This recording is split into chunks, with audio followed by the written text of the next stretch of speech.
Let's go. Yeah!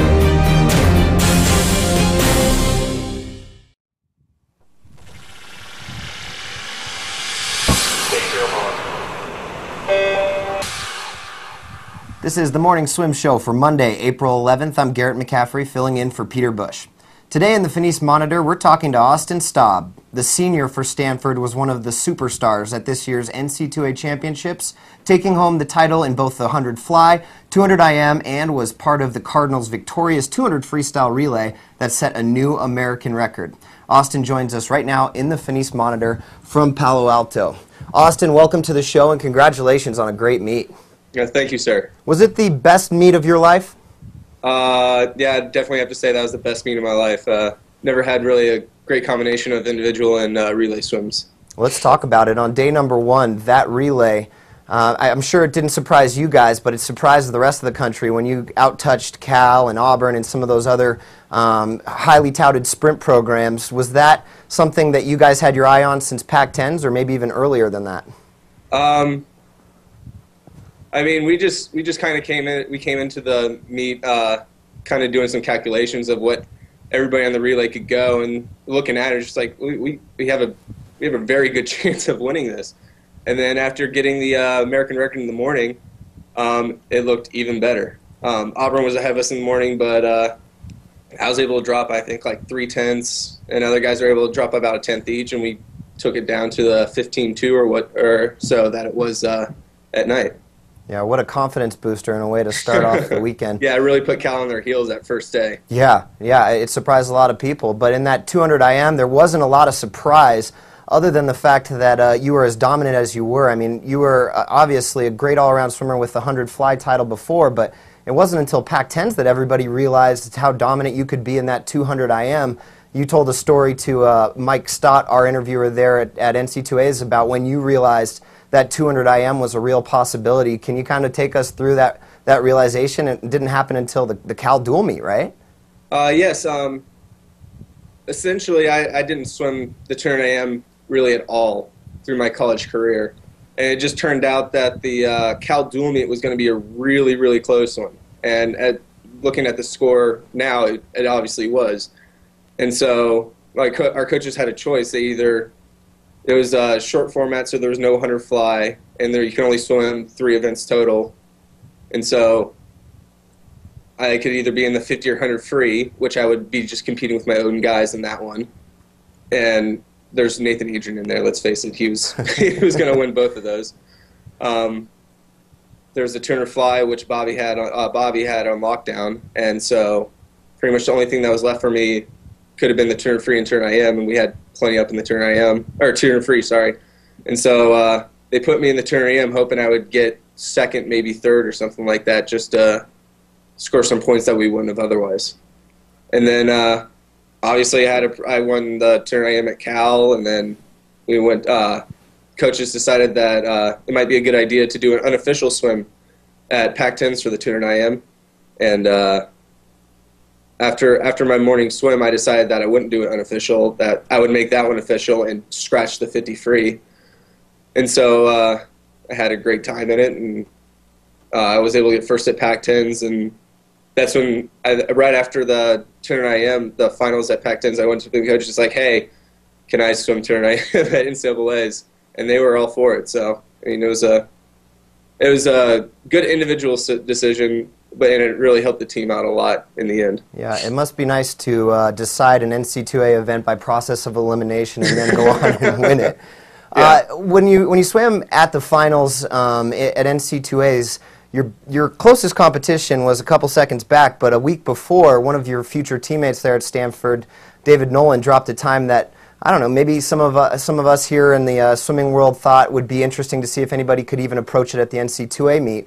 Did that time come into your head at all when you were attacking that 200 IM? Not really. I didn't really care about my time. The one thing I cared about was just going at least 100 faster than the guy that got second. I mean, if David Nolan was next to me and he was a freshman on some other team, then I would get in it all and try it, and I would have got my hand on that well before him. But I mean, he's in high school, so he's not in our field of competition. He's going to be on our team next year, so I mean, if he was on another team, I'd definitely get my hand on the wall first. But since he's just a high schooler, I wasn't really concerned about his time at all. Well, we'll get to that possibility of a pretty awesome 1-2 punch in the 200 IM next year. But first, let's keep talking about that NCAA meet. The 100 fly was highlighted as the meet or the race to watch. Did that make you nervous at all with all of the hype that was going around that event? To be honest, I was totally unaware of any hype. I just knew that Tyler Shields really wanted to get a second win in that, and I knew that I really wanted to get a second win in that also. Yeah. Were you surprised at all at the way it played out with Shields not really being anywhere close to you at the 50? Yeah, I was a little surprised. It really came down to his start. I mean, there was a great picture taken that's on collegeswimming.com website that shows me like out, like my only 1 foot on the block, like arms completely outstretched, and he's still got both feet on the block and he's barely off. So, I mean, he was really done from the start. Either he had a bad reaction time or he didn't hear the starter beep go off or something like that. But right from the beginning, when I saw that he dove in well after me, I kind of knew that the event was mine. Just an all-around great meet, even after those wins, finishing in the top 5 in that 100 freestyle, and Stanford putting together a great performance in NCAAs once again. And if it is your last NCAA meet, it's a great exclamation point on a college career. But we talked to Marcus Rogan a few weeks ago, and he said that there's a chance you might have another year of eligibility. Where does that stand? The stance on that, it's kind of up in the air right now. I'm trying to do a retroactive medical redshirt, and so the NCAA has to decide whether or not they're going to award it to me. If they do, I'll have a full year of eligibility, and I'll be able to compete again at Pac-10s and NCAAs. But if they don't, I mean, I'm still going to stick around. I'm going to train for the 2012 trials and try and pass on all the knowledge I got to Nolan for one, yeah. and all the rest of the freshmen that are coming in. Yeah, the possibility of another year is because you took that leave of absence last year, and there's tons of rumors circling that leave of absence. I wanted to give you a chance to kind of clear that up. You say a medical red shirt. Could you kind of expand on that at all? I'm going to have to pass on that, sorry. Okay. So because it is kind of up in the air whether you'll be eligible next year or not, have you been approached by any sponsorships? I have not, and frankly, I haven't really expected any, just because I really haven't had like a real breakout long course meet, and so I expect that this summer I'm going to really focus on my long course training and try and get a really good meet in, so I can maybe catch the eye of some of sponsors.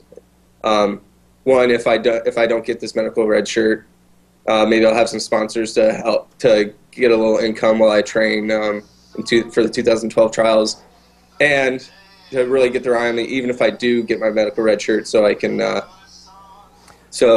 got someone behind me when I do go to trials in 2012. So what does it take for you to get the success that you've had short course into that long course pool by the time 2012 trials runs around? What do you need to do to give yourself a chance in the 100 free, or the 100 fly, maybe the 100 free, and maybe even the 200 individual medley now? Well, obviously my walls are my big strong suit in short course. I got these huge legs that I'm able to push off the wall real hard, and got a great underwater kick to help propel that even further. And since long course you get half the walls that I usually do, I got to focus more on getting a long, efficient stroke, and just trying to keep that stroke throughout the entire race. My biggest problem with long course 100 fly is I'll start spinning the first 50. I mean, I go pretty fast, but then I'm dead coming home, and you just can't do that long course. I can do that short course just fine. I don't do that many strokes, but probably double the number of strokes from short course to long course, and it just tires me out way too much. Why is Stanford the best place for you to make that transition into the long course pool? What is it about the training that Skip and the guys are doing that gives you the confidence that you can be where you need to be by 2012 trials? Well, obviously, Skip's reputation speaks for itself. He's had plenty of Olympians, Pablo, obviously probably the biggest one to come from Stanford, and probably have one of the greatest training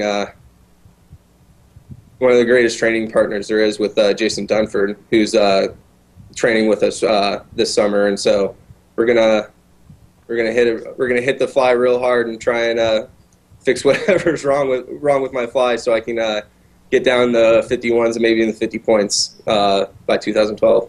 Well, there's a lot of things right with that fly, so it should be fun to start off with that base that you already have. Austin, congratulations on just a terrific, terrific season. Best of luck with that eligibility next year and moving forward to 2012. Thank you, sir. Thank you. That's Austin Staab joining us from Palo Alto, California, and that's going to do it for the show today.